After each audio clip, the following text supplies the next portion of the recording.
Tim Harkin, Marvin, Carol, Derek, Glenn, Wayne, Nathan, Sylvia, Renee, Curtis, Patricia, Theodore, Barbara, Lawrence, Frank, Raymond, Elaine, Joel, Douglas, Scott, Diane, Owen, Hannah, Terrence, Beverly, Vivian, Garrett, Dorothy, Renata, Gerald, Russell, Earl, Madison, Caleb, Leonard, Clifton, Jerome, Roll, Radisson, Caleb, Leonard, Clifton, Jerome, Adrian, Tukremet, Tanya Franklin, Tamaito Isamutu Idun, Roy, Narrator to Radisnan Van Finvid, Fikorbu, Margie, Diant, Ten, Deo, Guy, Marcus, Conrees, Kusha, Higa, Fjord, Fing, Diafin, Irene, Mupo Marcus, Shonda, Ika, Barkus, Rada, Bo, Tadabo, Taibo, Yo, Estaya. Ipotek. The last time I saw my daughter look like herself, really look like herself, the way she used to when she was 16 and fearless and had a laugh that could fill a room, was at a gas station in Beaumont, Texas on a Tuesday morning in October, 4 years before everything fell apart. She was pumping gas in a yellow sundress, hair pulled back, sunglasses on, singing along to something on the radio. I was parked at the next pump over, and she didn't even see me at first. I just watched her for a moment. This young woman I had raised, this person I was so proud of, and I thought, she's going to be just fine. I was wrong. And that memory has haunted me every single day since. My name is Roy.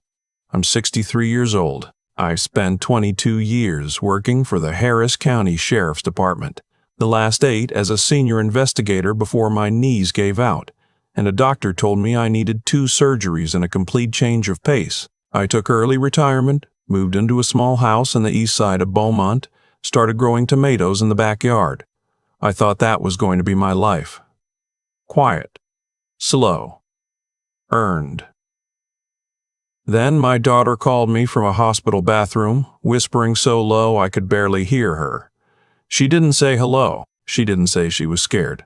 She just said, "Daddy, I can't talk long. Don't call the house number." And then the line went dead. Dale was 31. She had married Marcus Webb 3 years earlier at a small ceremony in a park downtown. I had not liked Marcus from the first time I met him. There was something in the way he smiled that never quite reached his eyes, but Dale was happy, and I told myself that my instincts, sharpened over 2 decades of police work, did not apply to my own daughter's love life. I was wrong about that too. What I didn't know, what she had been hiding from me for nearly 2 years, was that Marcus had started hitting her about 6 months into their marriage. Small things at first, the way it always starts, a shove, a grab that left bruises she covered with long sleeves in the summer heat.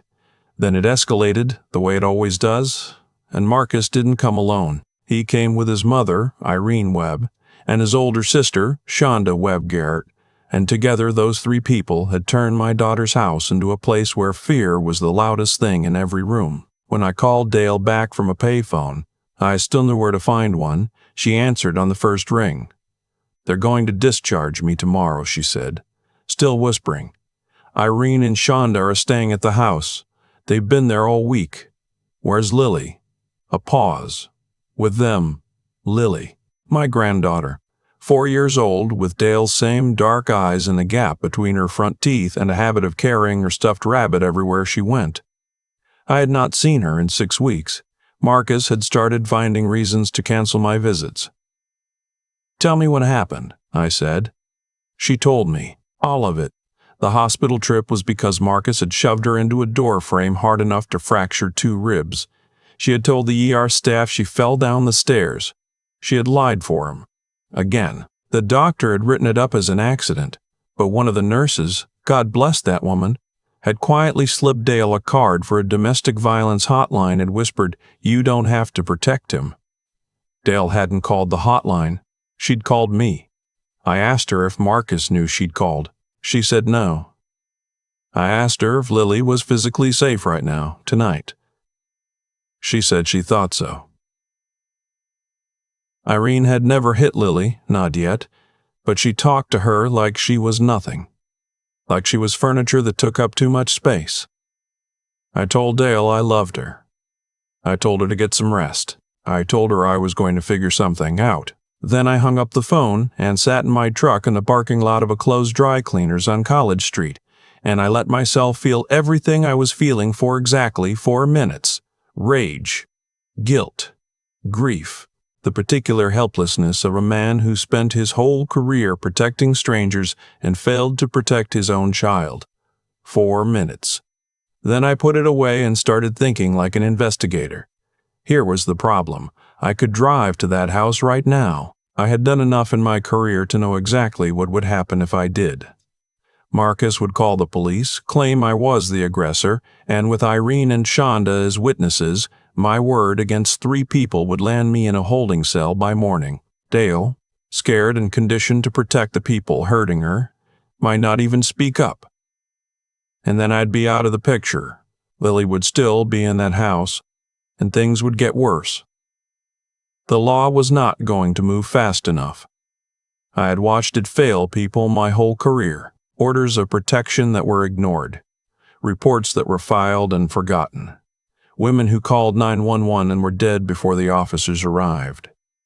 I was not going to let my daughter become a statistic while the system took its time. But I also wasn't going to do anything stupid. I was 63 years old, not reckless, and more importantly, I knew that the only thing that would permanently protect Dale and Lily was evidence, the kind that couldn't be explained away, the kind that followed people into a courtroom and didn't leave. So I made a plan. The first thing I did was drive to the hospital the next morning during visiting hours. Dale's room was on the 3rd floor. I got in the elevator, rode up, and walked past her door without stopping. I just needed to see the hallway, the layout, where the nurse's station was. Then I went back downstairs and called a number I hadn't dialed in 7 years. My old partner from the department. He didn't ask many questions. He said, "What do you need?" I told him. He said, "Gives me 48 hours." What he found in 48 hours was this. Marcus Webb had 2 prior domestic violence complaints filed against him in Louisiana. Both dropped when the women recanted. His mother, Irene, had a misdemeanor record for harassment. His sister, Shonda, had a restraining order filed against her by a neighbor in 2019 that was later dismissed. None of this was secret. It was all in the public record. Nobody had ever connected the dots because nobody had been looking at all 3 of them together. I spent one day just sitting outside the house in a rental car. My truck was too recognizable. Watching. I watched Irene come and go. I watched Shonda's car in the driveway. I watched the front window where, twice, I caught a glimpse of Lily's small silhouette moving past the curtains. Both times, something in my chest did something I don't have a word for. On the 3rd day, Dale was discharged. I was in the parking lot when the hospital transport van pulled up. I watched Irene help Dale into the front seat with the careful performance of a woman who wanted the hospital staff to see her being kind. Shonda sat in the back. They drove away, and I followed at a distance. When they got back to the house, I parked 2 blocks over and walked the rest of the way through a neighbor's side yard. I'd already scouted. There was a loose fence board at the back of Dale's property that had been loose for 2 years. I'd been meaning to fix it the last time I visited. I slipped through and stood in the backyard. Through the kitchen window, I could see Irene at the counter, talking on her phone. Her voice was muffled, but her gestures were sharp and irritated. Dale was at the kitchen table, still in her hospital discharge clothes, holding a cup of something and staring at nothing. Lily sat on the floor beside her with the rabbit, not playing, just sitting close to her mother the way small children do when they know something is wrong, even if they can't name it. Shonda came into the kitchen and said something to Dale. Dale nodded without looking up. I had been in law enforcement long enough to recognize what I was looking at. This was a controlled environment. These women had settled in. They were managing Dale the way you manage something you own. I went back to my rental car and called Dale's cell from a number she wouldn't recognize, a prepaid phone I had picked up the day before. She answered cautiously. "Hello? It's Daddy. Don't say my name. Just listen." A long pause. Then, very quietly, "Okay." I told her what I needed her to do. It wasn't complicated, but it required her to hold herself together for a few more days. I told her that I was going to get her and Lily out. but I needed to do it in the way that was permanent. Not just out of the house, out of the situation, out of Marcus's reach, legally and permanently. I told her the most important thing she could do right now was act normal. Don't fight with Marcus. Don't give Irene or Shonda any reason to escalate. Just hold on. She was quiet for a long time. "Daddy," she finally said. "I'm so tired." "I know, baby," I said. "I know, baby," I said.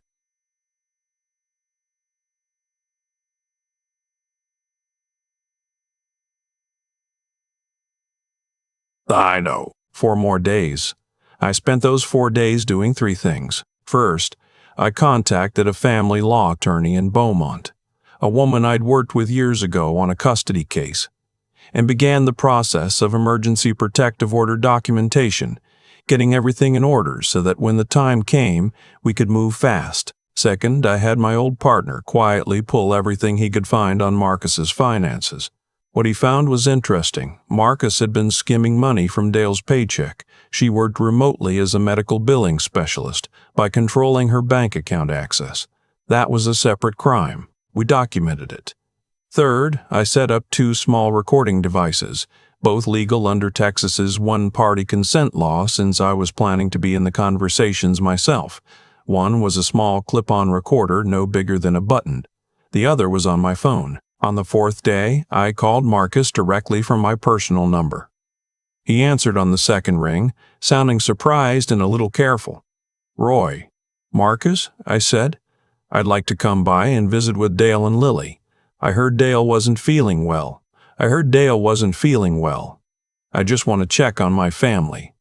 A pause. Then, "Yeah, that should be fine. Come on over." He was too confident. That's the thing about men like Marcus Webb. They think their control over a situation is total. He figured he could manage me the same way he managed everyone else.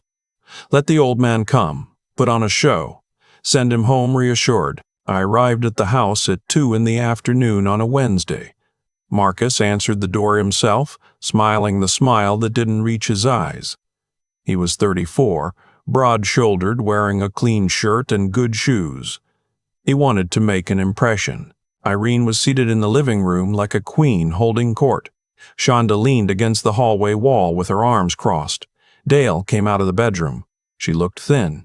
She moved carefully, protecting her ribs, but she held herself together beautifully. She hugged me, and I felt how tense she was, like a wire pulled too tight. Lily came running from the back room and hit me at the knees. "Pop up." She smelled like the same detergent Dale had always used, and she had crayon marks on her left hand, and when I picked her up, she rested her head on my shoulder immediately, the way she had done since she was an infant. I held her for a moment longer than was natural. I needed to. Then I set her down and looked at Marcus and said, "Thank you for having me." We sat in the living room. Irene offered sweet tea with a wide smile. I accepted. Marcus talked about work, something about a new contract his company had landed, and I listened and nodded and asked polite questions, and the whole time I was watching Lily.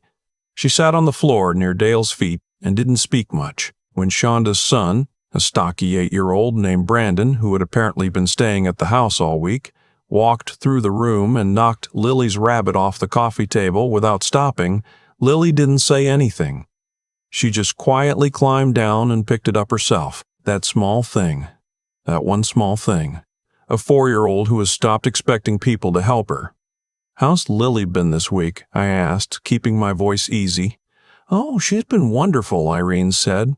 "Such a sweet girl. We've had such a good time together, haven't we, Lily?" Lily looked at her grandmother-in-law and gave a small, careful nod.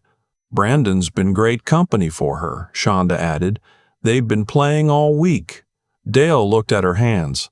I stayed for 2 hours. Near the end, I asked Marcus if I could use the restroom, and he gestured down the hallway.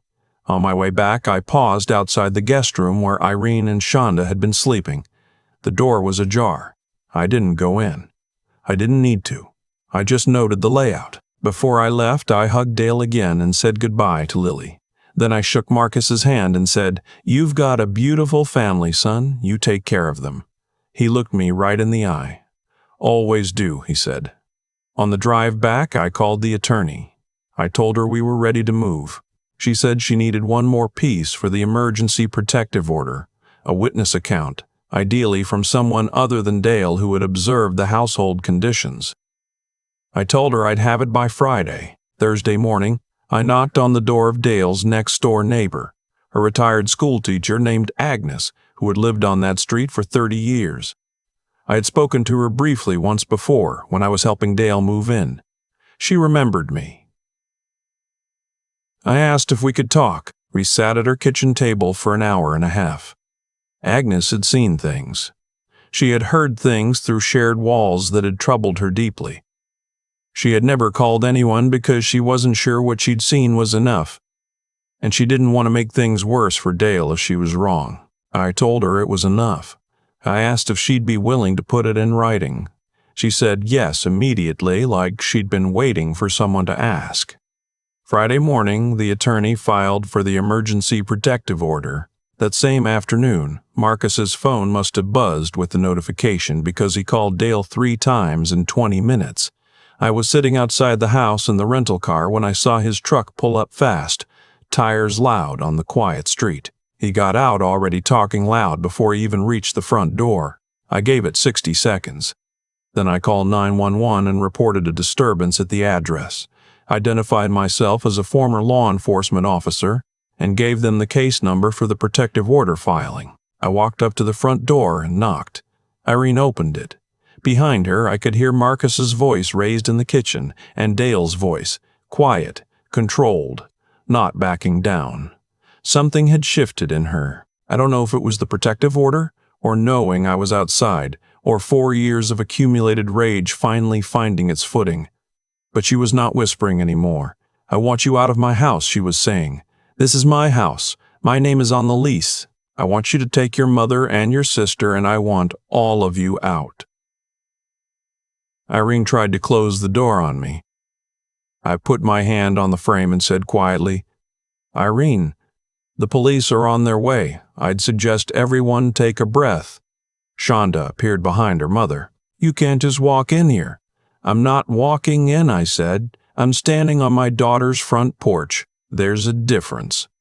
From the kitchen, something crashed. I moved past Irene without touching her and came into the kitchen doorway. Marcus had swept a stack of mail off the counter. He was red in the face, leaning toward Dale with his hand raised. Lily was not in the room. I'd noticed that before I took another step, because that was the first thing I needed to know. Marcus, I said. He turned. For a moment he just stared at me, then something in his face cycled through surprise, anger, and finally a kind of recalculation. He lowered his hand. You need to leave, he said. This is my house. Actually, I said, your name is not on the lease. Your name was never on the lease.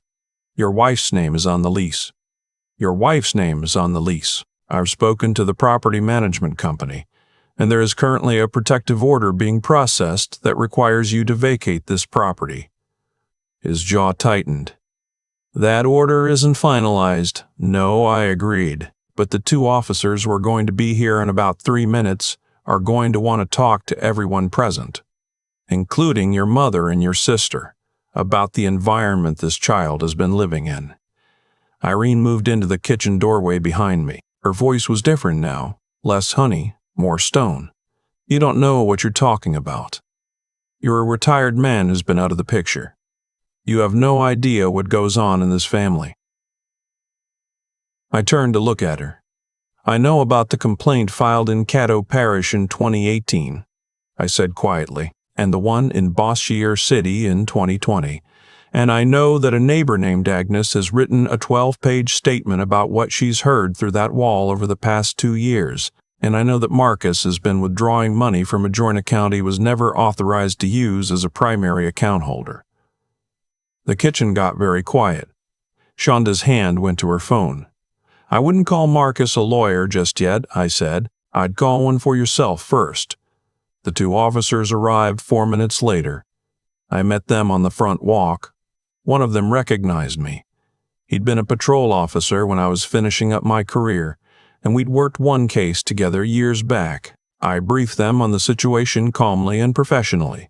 I gave them copies of the attorney's filing, Agnes's statement, and a one-page summary my partner had prepared on Marcus's financial history. They went inside. Marcus came out in handcuffs 40 minutes later. Not for the domestic violence. That would take longer. There was a process. But for violating a financial fraud statute that my old partner had flagged, which allowed for immediate detention pending review.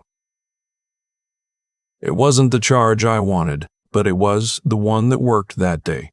Irene and Shonda were not arrested, but they were interviewed separately for over an hour, and Officer Briggs, the one who knew me, told me afterward that their stories didn't match each other on 3 separate points. That inconsistency went into the report.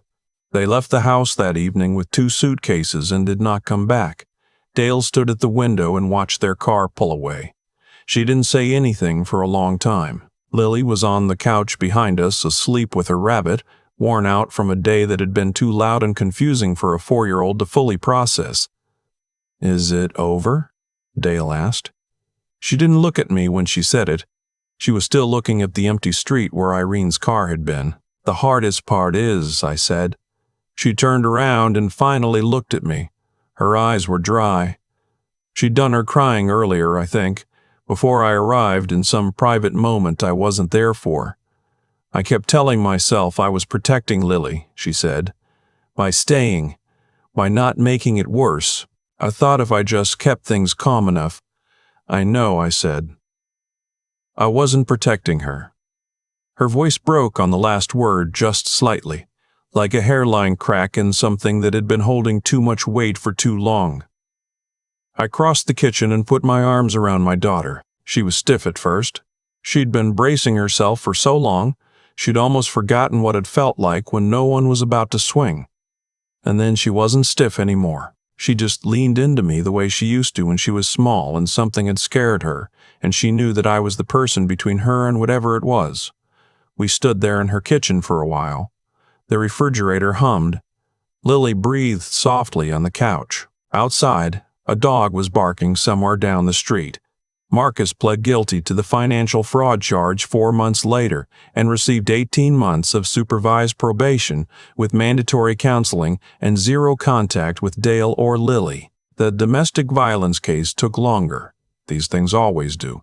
But Agnes's testimony and Dale's medical records, combined with the Louisiana complaints my partner had surfaced, built a pattern that the DA's office could not ignore. Marcus eventually accepted a plea agreement that included a 5-year restraining order and a required batterer intervention program.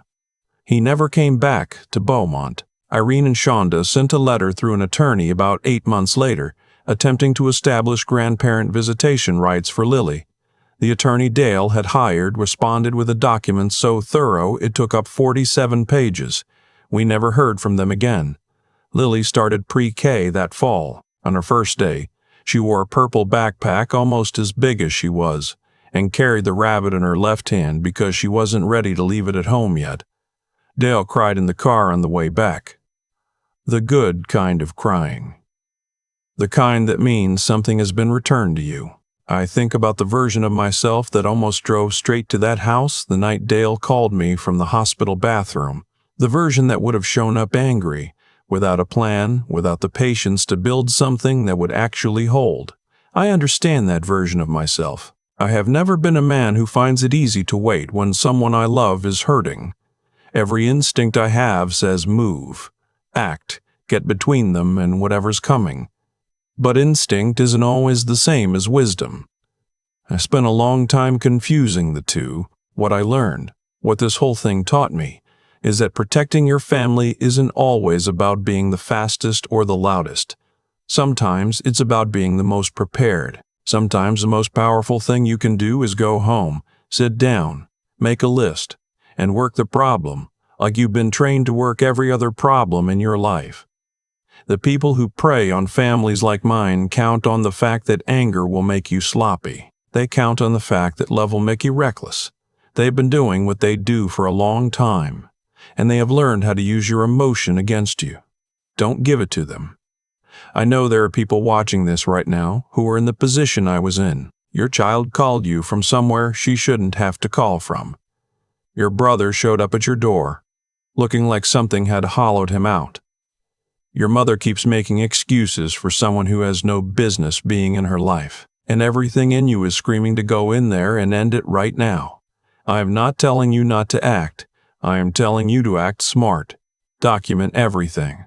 Talk to a lawyer before you talk to the abuser. Find the neighbor who has been watching and never said anything and ask her to say something now. Pull the financial records. Call the old partner who owes you a favor. Build the case before you walk through the door, because the moment you walk through that door, everything you do becomes part of the record too. And if you're the one sitting in that house right now, the one wearing the long sleeves in July and flinching when a door slams, I need you to hear something. The people around you have spent a lot of time and energy convincing you that you are the problem, that you are too sensitive, that you need them. That leaving would be worse. Those are lies. I have seen what happens when people get out. I have watched my own daughter stand up straight again after years of being made to feel like she needed to shrink. It is not too late. It is never too late, but you have to let someone help you. Please let someone help you. My daughter asked me once about a year after everything settled whether I regretted anything, whether I wished I had handled it differently. I told her the truth.